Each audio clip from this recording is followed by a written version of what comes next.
Hello and welcome to this clip looking through the level of response organic synthesis and percentage yield question. There's two sections to the question. It's got a level of response part to do with organic synthesis and then a separate percentage yield calculation. So let's have a look at the level of response question in terms of processing and thinking. There's quite a lot of information here and it's important that you try to use as much of it as possible. Let's start by looking at instructions. So you've got two separate instructions to follow.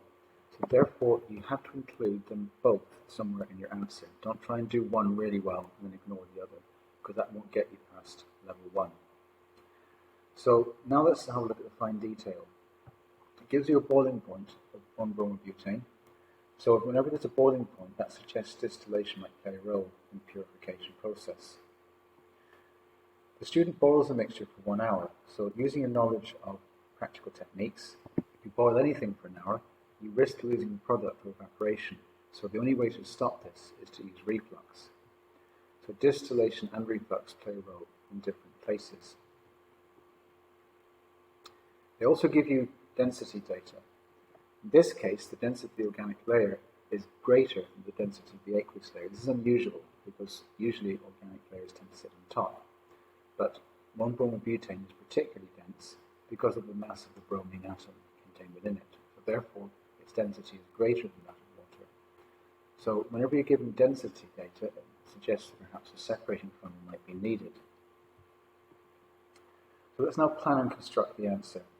What I suggest, first of all, to do a little planning box. This allows you to park ideas as they occur to you, without getting confused or tripping over them when you're putting them into your answer. So the kind of things we've thought about already: refluxing, safety, because obviously it says how you would safely set up the apparatus. If we look up here, you can see safely set up the apparatus. The drying agent will obviously be needed to remove any water. And then the fact that the 102 degrees Celsius was provided would suggest there's a distillation going on. So again, two instructions, so therefore perhaps separate out your two answers through two sections, one for the label diagram and one for the purification steps. So starting with the flask, you obviously have heat coming off the bottom, so therefore heat points towards the bottom of the flask. It doesn't have to be a pear-shaped flask, it could be a round-bottom flask, but you need to label it with a reaction mixture clearly contained within it. Obviously, if you put an empty pear-shaped flask in the diagram, it suggests to the examiner that you've forgotten that there's a reaction mixture in there. Now, the orientation of the condenser is quite important, so for reflux, the condenser has to be vertically mounted. The water within at the bottom comes out at the top. And a few safety points include the fact that there's an open top in the condenser to allow the pressure to escape, and also anti-bumping granules in each reaction mixture. So don't worry too much about the technical brilliance of the diagram. A sketch like this will be fine. Purification steps: adding the mixture to a separating funnel and collect the lower layer because the organic layer is more dense.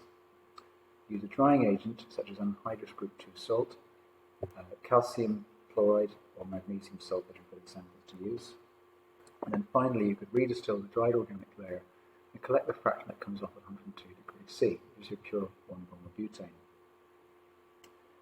Now let's handle the percentage yield section. So it says the student used 0.151 moles of butane 1-ol. That's important because if we look at the equation from earlier on in the question, you can see that the two are equimolar. So using this, we need to have a look at the 61.4 percentage yield. So therefore we multiply 0.150 times 0.614, and that gives us 0.0921. They want you to convert that to a mass, so you multiply it by the MR of 1-bromobutane, which is 136.9, and that gives you 12.60849 grams. So in three significant figures, that's obviously going to be 12.6.